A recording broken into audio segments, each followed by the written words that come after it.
Hey yo, it's Guido coming at you with a Tactics Talk. Thanks for tuning in. As always, I appreciate your support. Let's talk Super Pershing. Recently had a subscriber ask me, what about the Super Pershing? I just picked one up. How do I play it better? I said I would look for a decent game, and it didn't take me very long to come up with one. And we can talk about some of the strengths and limitations of the T26E4 Super Pershing with all the extra armor sitting on it. You can see a picture of it sitting right there in front of you right now. But let's go ahead and jump over to the armor layout of this bad boy. And you can see right here that the front of it is quite armored. So it's got this extra plate sitting right here. It's got a bunch of extra armor sitting on the front of the turret over top of an already fairly strong mantlet, and then these kind of side pieces of armor here. But what you can see then is there are a few weak spots. You've got the gun port here, and then the cheeks, which is on both sides right here of the turret, which are weak spots. And of course getting in here on the turret ring as well. The top, you can see this hatch right here, and when we go back, I'll talk about the top of the tank a little bit more. It's not showing the other smaller hatch modeled, at least as far as this website, tanks.gg, goes. I'll be honest, I'm not even sure if it is or not, or if that's just a mistake on tanks.gg, but we will talk about one piece of equipment on top that is not part of the armor layout. You'll see that it's got really big tracks sitting on the side of it, which can absorb a lot of heat shots, so that's going to be a problem. Although the side armor is very weak to include on the turret. Although the turret's got some weird angles, which can give heat some trouble. The side of it, if whatever is shot at it isn't eaten by the tracks, the side is very weak on there. Very weak indeed. Of course, the mantlet, don't even shoot there. And then you've got the machine gun port. So let's jump back over to the game here, and we'll take a look at what it looks like in game. Here's the Super Pershing. I'm flopping around. See those two tubes on the top right there? Don't shoot those. That's nothing. That will do nothing for you.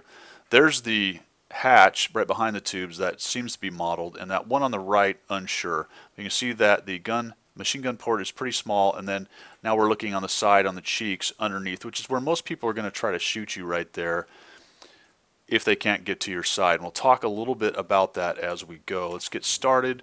We have loaded into Live Oaks, Tier 8 in a Tier 9 and 8 battle. Actually, it's a 357 battle, my mistake. And we are in the middle, so that's not a problem at all. Now, Live Oaks, a couple options here. I could have gone track. One of the nice things about going track in a Super Pershing is the depression. That's a huge advantage for this tank. It's got very good depression. However, it's not very fast, so getting over there and maneuvering is not very easy. You can go tracks in this tank, and it can do a good job. I just chose to go to the city. Why? Because looking at the setup between the two teams, they've got the T10, the low, their own super, a couple other heavies down the line in the Tier 7s, and I figured we were going to need some help in town, holding town. A considerable amount of our tanks are headed to the track, so I will go this way based on my lower mobility, and I want to get into town if I can right there. So we will head over there. And you can see that it is not very fast, and I'm not getting a whole lot of help. So the plan here then is to use the other strengths. So I'm not going to really be able to use depression in the town. What I can use is the front armor as I move in here.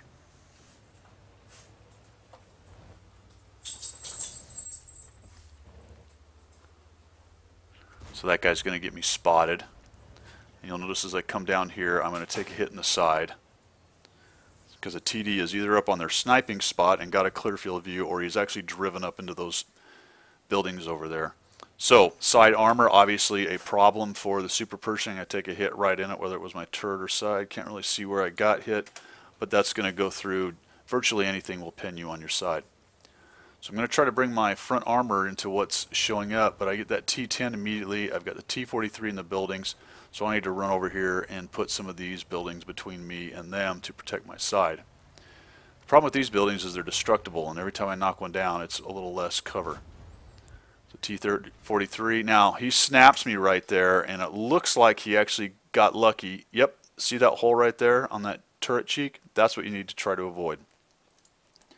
That was a very lucky shot RNG wise. He may have actually been aiming for it, but he actually hit exactly where he was aiming.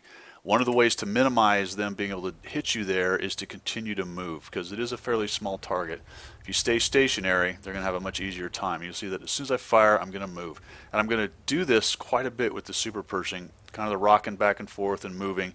I'm trying to keep my front turret armor to these guys at all times. Now I'm using that destructible building on my right to keep that T-43 from hitting me. And now I've got an Oni, so I've got to back up. I'm going to accept that he's going to shoot me here. And now I've taken another shot in the side. So I've traded quite a few hit points. This is unlucky, right over his back deck. And taken some hits, but now I've isolated these guys in front. T-43 makes a big mistake. He should have knocked down that building, and within 2 shots he'd have been tearing me up in the side, but he chooses not to do so. And I'm still running on my regular AP rounds, and I'm going to switch to gold now that I'm facing the Oni. So front armor, you can see that now I'm having a decent time of blocking. I've gone to the gold, so you're going to have to use judicious amounts of gold with the Super Pershing. Even with the buff to the pen, you're going to find that at times you're really going to want the gold. And this Oni is a primary example. Really don't have a chance with the regular AP, but as soon as I go to the APCR gold round, I'm having a pretty easy time targeting.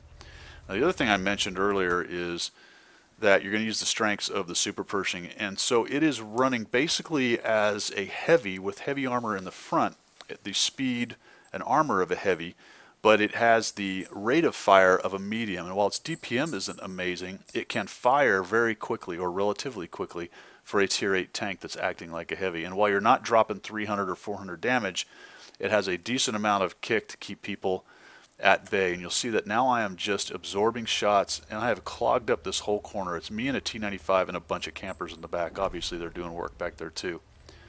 Now, it's a good thing there was no artillery in this game, or I'd be done, but I wouldn't have been sitting there for that long if there was. And now you'll see that I start to use the Super Pershing's armor. I come around, I shift a little to the right, put my front armor to him, and now I need to figure out how to either get rid of the T-43 or move up to start working on the Tiger and his buddy. Now I'm surprised the Tiger isn't coming around, but he doesn't seem interested.